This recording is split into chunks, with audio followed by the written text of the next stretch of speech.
On a quiet suburban street, a man in a fake uniform struck a pregnant woman's belly with a flashlight, claiming she was breaking HOA rules. He called himself an officer, barked orders, and acted like he ran the neighborhood. But behind the badge was nothing but lies and control. What he didn't expect was a father ready to protect, a community ready to rise, and a baby who chose that exact moment to arrive. And just wait until you see how this unbelievable standoff ends, and why justice in the end came roaring back. Saturday mornings in Briarwood Grove had a rhythm. Lawns got watered, dogs tugged on leashes, coffee steam rose from travel mugs clutched by neighbors chatting about spring mulch or HOA newsletters. For Nate and Kelsey, it was a ritual, a short walk around the block, just enough to keep Kelsey moving in the final days of her pregnancy.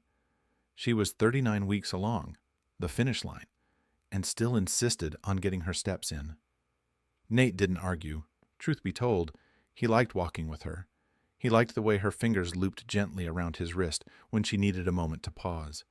He liked the way she talked to the baby under her breath, narrating their surroundings as if the child inside her could already see it all. "Morning, Mr. Cooper," she called to their elderly neighbor across the street, who was pruning roses with the same focus as a surgeon. "Still holding that baby hostage, huh?" he chuckled back. Kelsey grinned and rubbed her belly. He's just fashionably late. Their neighborhood was the kind of place where time felt slower. White fences, matching mailboxes, a Facebook group that got more heated over Halloween decorations than actual emergencies. It was quiet, almost staged in its calmness, the kind of place where real trouble didn't happen. But trouble, Nate would later realize, doesn't always come loud or fast. Sometimes it steps in silently, dressed like it belongs. They were rounding the final stretch back toward their home when they noticed him. A man standing perfectly still at the edge of the sidewalk, half shadowed by a large maple tree. He wore a navy shirt with hard creases and patches that didn't seem familiar. His pants looked more tactical than suburban.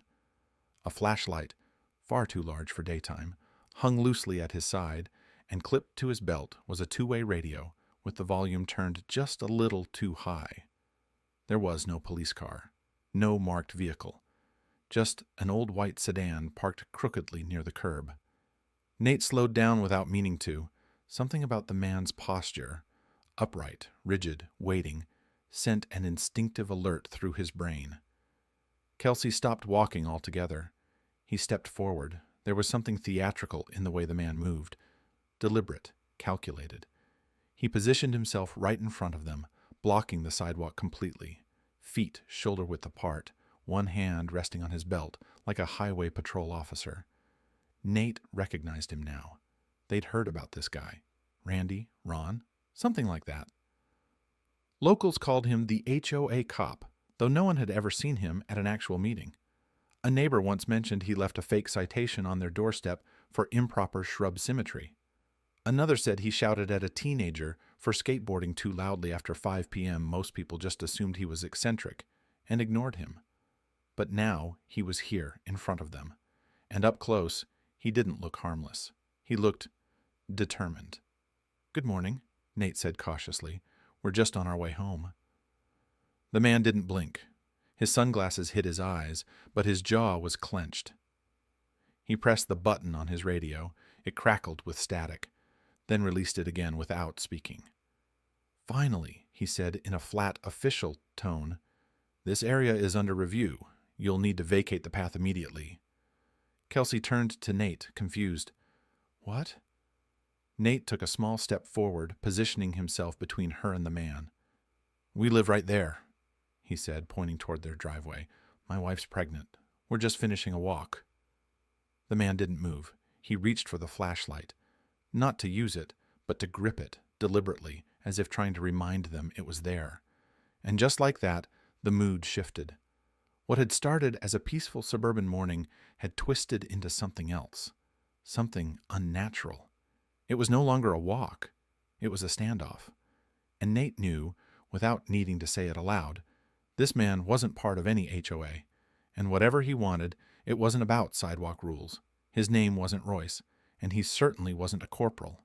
But that's what the patch on his shirt said. Corporal Royce, HOA Enforcement, printed in thick white letters that curled slightly at the edges, like something ironed on at home. He stood tall, shoulders back, chin up, and carried himself with the kind of self-importance normally reserved for people guarding state secrets. Except he wasn't guarding anything. He was enforcing imaginary rules in a quiet suburban neighborhood. To the untrained eye, he might have passed for someone official, but the badge was clearly plastic, the flashlight more for show than function, and the binder he carried, his pride and joy, was filled with printed templates of notices and citations that he likely wrote himself in Microsoft Word. Everything about him said performance, but it was a performance he took seriously. He walked the streets like they were under martial law. Every sidewalk crack, every recycling bin placement, every slightly leaning mailbox, all logged into his personal case file. No one asked him to do it. No one gave him permission. But that didn't matter. In his mind, he was the last line of defense between order and chaos. And over time, the neighborhood had learned to either ignore him or avoid him altogether. There were stories, lots of them, like the time he stopped a group of teenagers skateboarding and threatened to file a behavioral report with their parents. Except he didn't know their names or where they lived, or the time he approached a retired couple watering their lawn at sunset and told them it was outside of approved watering hours, whatever that meant. Once, he allegedly tried to issue a written warning to a woman walking her pug, claiming the dog's leash was not HOA compliant. People chuckled at first, thought he was just quirky, eccentric, maybe someone with too much free time and a fondness for rules. But as weeks turned into months, the tone began to shift. What was once harmless started to feel intrusive. He watched. He recorded.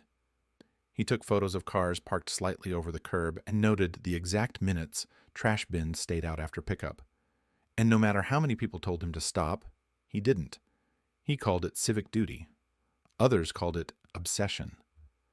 Some neighbors whispered that he had been removed from the actual HOA board years ago after an argument during a meeting got heated. Others said he never even officially served. No one could say for sure. He was like a suburban ghost story, the kind told over backyard fences. A man who wanted power, didn't get it, and decided to take it anyway. But today, on that quiet morning, he crossed a line. He saw a pregnant woman, breathing heavily, sitting down for a moment of rest on a public curb, and instead of offering help or stepping aside, he decided to assert his made-up authority. He didn't know who she was. He didn't care. He only saw what, to him, looked like a violation. What he didn't see, what he couldn't possibly predict, was who her husband was, and that this time his clipboard and flashlight weren't going to be enough, because this time he picked the wrong family. Kelsey moved slowly toward the curb, one hand on her belly, the other gently gripping Nate's arm for balance. She wasn't in pain, not yet, but the walk had caught up with her. The weight of the baby, the rising May heat, and maybe even the tension in the air since that strange man appeared. It all started to press on her ribs like an invisible hand. "I just need a second," she said softly, settling on the edge of the sidewalk with a careful exhale. Nate stood by her side, shielding her slightly from the man still blocking the path. His focus was entirely on Kelsey now, narrowed, judgmental, as if her sitting there was some kind of offense. Without warning, the man, Royce, took 3 firm steps forward. "You can't sit there," he said sharply. "This is HOA property. That curb is for utility access only." Kelsey blinked, confused. Nate turned fully to face him. His voice was calm, but his jaw was locked. "She's 9 months pregnant," Nate said. "She needs to catch her breath. You need to give us space." Royce didn't move. In fact, he seemed emboldened. He gripped the flashlight in his right hand, a long black cylinder, more theatrical than practical, and gave it a slow spin, like a baton. Then he did something no one expected. He stepped closer, much closer, raised the flashlight to chest level, and thrust it forward. Not hard, not fast, but with deliberate, unmistakable contact, The end of it landed squarely against Kelsey's belly. The moment stretched. Not a single sound, not a single breath in the crowd around them, because in that instant, everything paused. Kelsey froze. Her eyes widened, not with pain, but with disbelief. And then instinctively she let out a short gasp. Nate's world shifted. He felt something inside him twist, hard, protective, primal. But before he could react, Kelsey reached for his hand. Her grip was tighter than before, urgent. She looked up at him with a steadiness that only mothers about to become mothers seemed to possess. And she said, clearly, without panic, but with absolute certainty, "The baby's coming now." Her words landed heavier than anything Royce had said all day. Nate looked down at her, then at the man still standing there, with that flashlight in his hand, like none of this was real. But it was real, more real than he could have ever imagined, because from that moment forward, nothing about this morning would ever be the same. There was no warning, no time to prepare. Kelsey let out a sudden breath, sharp and loud, the kind that made everyone within earshot freeze. Then came the unmistakable sound of water hitting pavement. It happened right there, in the middle of Hawthorne Lane. Kelsey's water had broken. Nate dropped to his knees beside her. She leaned forward instinctively, bracing herself with both hands. Her face tensed, but she wasn't panicking, not yet. Her body had simply decided, this is the moment.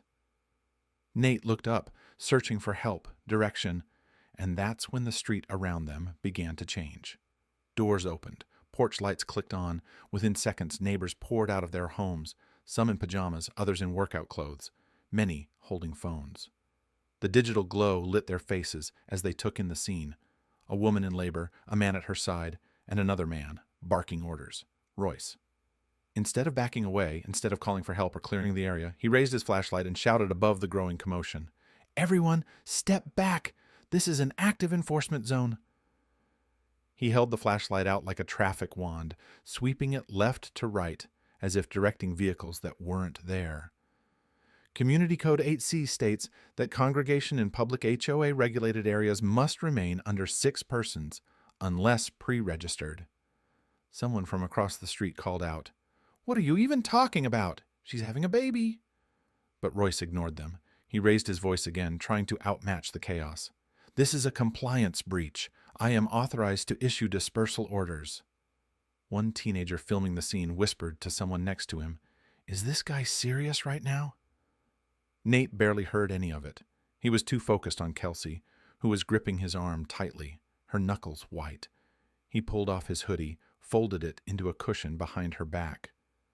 Her breathing was deepening now, more rhythmic, the way they'd practiced in the birthing classes. But the surroundings were anything but controlled. Behind them, 2 neighbors argued with Royce, who insisted on quoting fake regulations. Someone else was already on the phone with 911. Another neighbor, a woman named Sarah, who worked as a paramedic, was pushing through the small crowd, calling out calmly, "I need space. I'm trained. Let me through." But Royce stepped in front of her. "You're not authorized personnel for this sector," he said. He didn't raise his voice this time. He just said it as if it were fact, as if anyone besides him had agreed this sector even existed. Sarah blinked, then stepped around him without another word. At this point, the mood had changed from stunned confusion to real concern. What had begun as a surreal confrontation was now a public emergency. The absurdity of the situation, a fake officer trying to control a childbirth scene like it was a parking dispute, turned into something darker. Because he wasn't backing down. He wasn't pretending anymore. He believed this was his role to play, and still no one could stop him. Sarah didn't wait for permission. She dropped to her knees beside Kelsey, her movement swift and purposeful. One hand rested gently on Kelsey's shoulder, the other reaching instinctively for her wrist to check her pulse. Her voice cut cleanly through the noise. "Okay, Kelsey, you're doing great. Just focus on breathing. In through the nose, out through the mouth. I'm right here." Nate knelt beside her. He locked eyes with Kelsey, holding her hand firmly in both of his, anchoring her to something steady while the world spun around them. Contractions had started, real ones. She squeezed his fingers harder with every wave, and then, from somewhere in the crowd, a voice rang out. "Wait, I know that guy." Heads turned. Near the sidewalk, an older man in cargo shorts and a faded baseball cap had stepped forward, squinting toward Royce.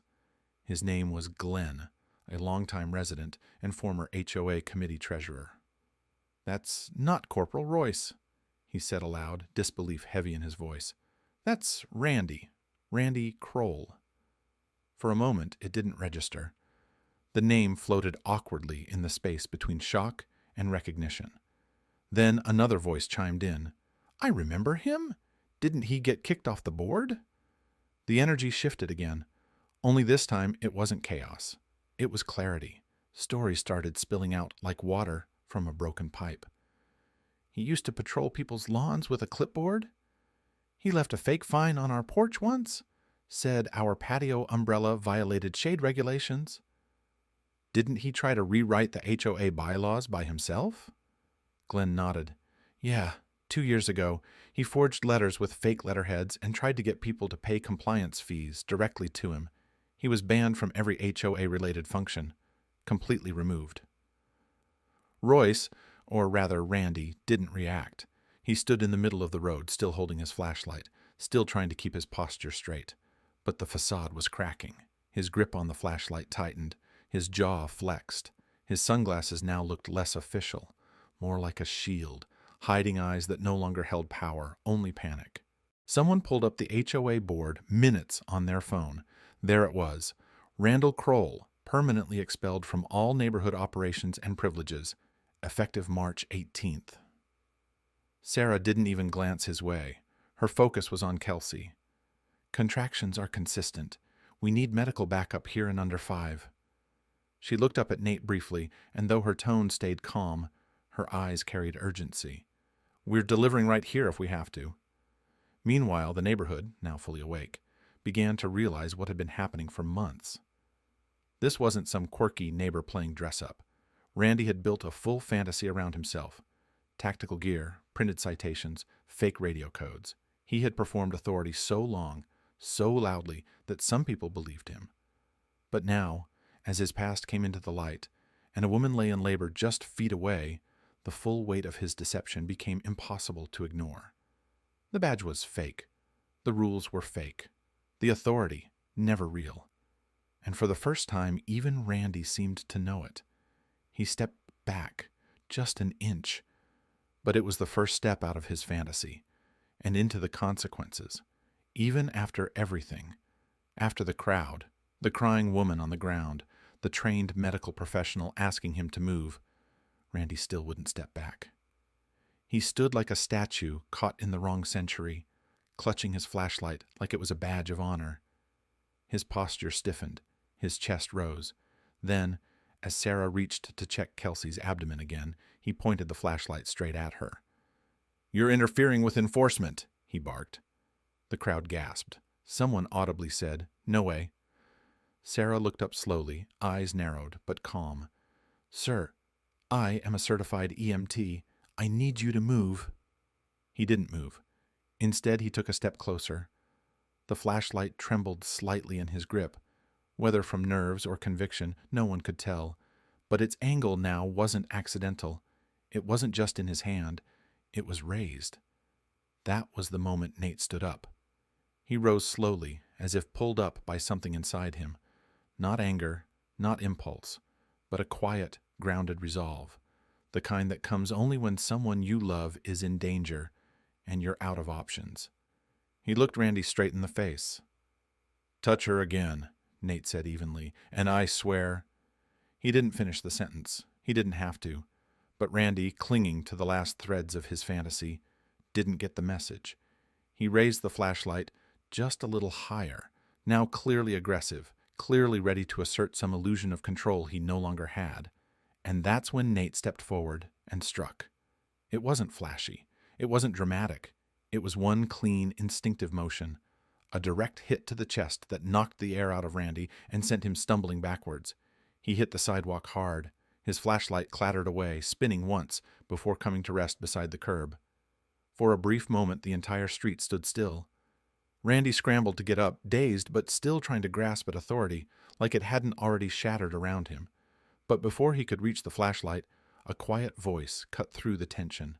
Mr. Patterson, the soft-spoken, retired librarian who always fed the birds in the mornings, stepped forward without a word. He brought his shoe down firmly on the flashlight, pinning it to the pavement. Then he looked Randy in the eyes and said without raising his voice, "You're done." That was it.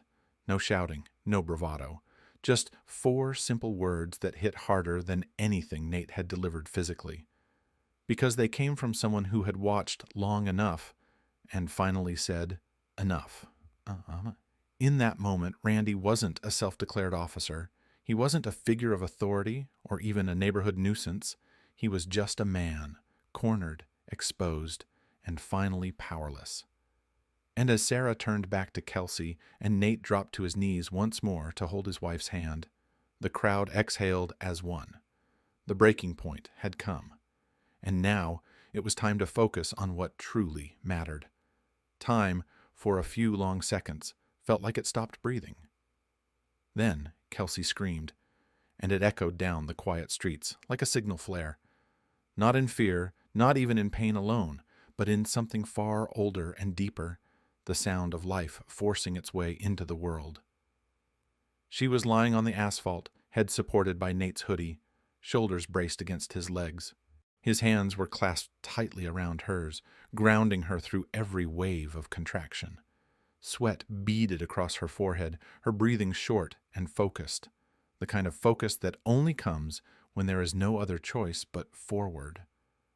Sarah knelt at her side, calm and commanding, giving instructions in a voice both steady and urgent. "You're almost there, Kelsey. Keep going. You're doing beautifully. Just one more push." Neighbors hovered at a respectful distance, silent now, phones lowered, words forgotten. The scene had changed. The street wasn't a stage anymore. It had become sacred ground. And then, at 9:27 a.m., it happened. A cry, high-pitched, new, unmistakably alive.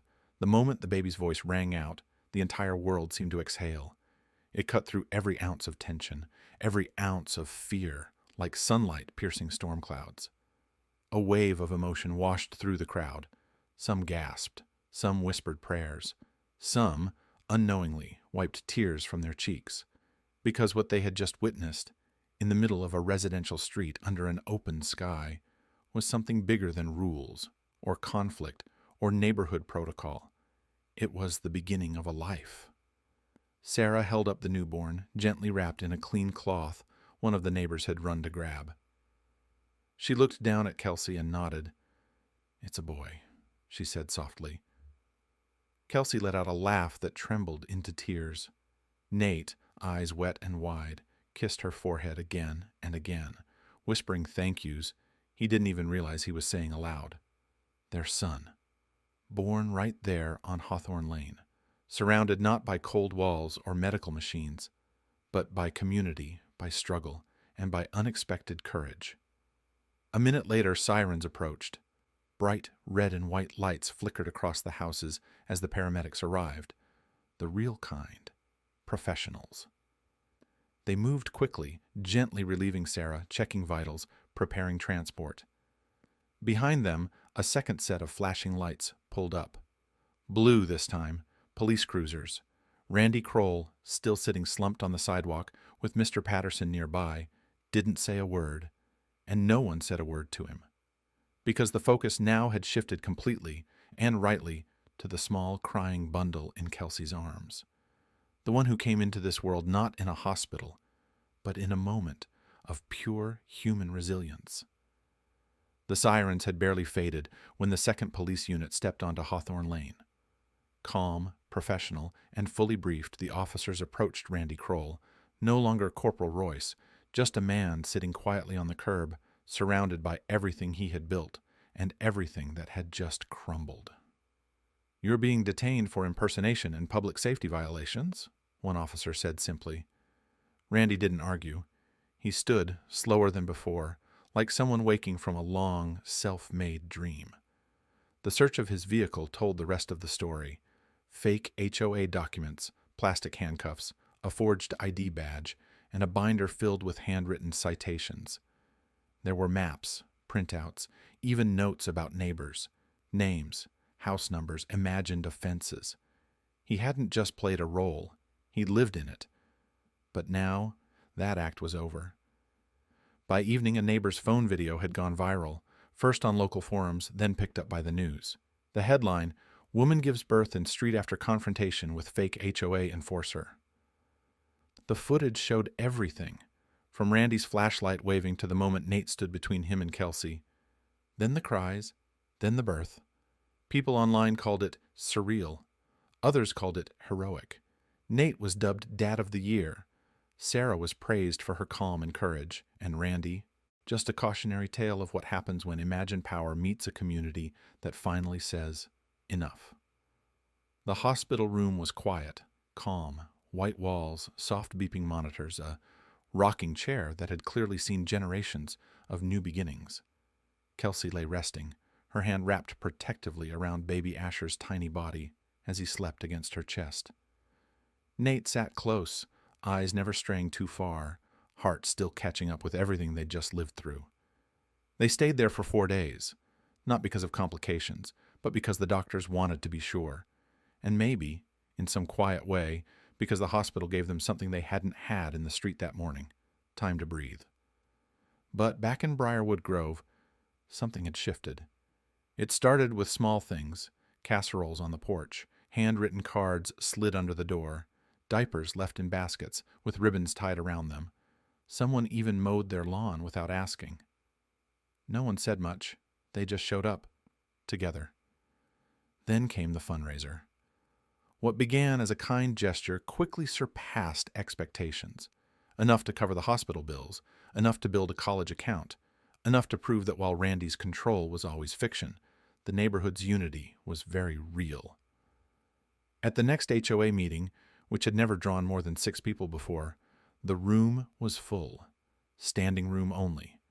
People who had never once attended came with purpose, calm, respectful, but firm. The board, moved by the incident, took swift action. They rewrote procedures for neighborhood conduct and emergency protocols.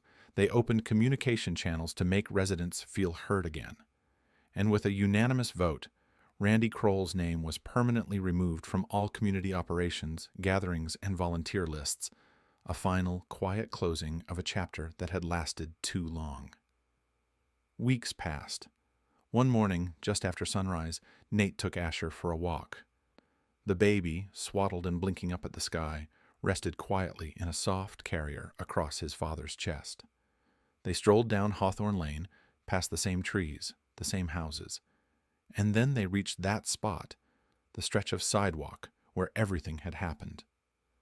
Nate slowed for a moment. The pavement looked no different. No signs, no plaques, just another piece of the neighborhood. But to him, it meant something now. Not just a place where his son had been born, but where the neighborhood itself had been reborn. Where people had stepped up, spoken out, and remembered what it meant to look out for each other. He smiled, not because the memory was easy, but because the ending was true. Asher stirred in his carrier, stretching one tiny hand into the light. And somewhere behind them, a wind chime rang softly on a neighbor's porch, as if the street itself was breathing a little easier.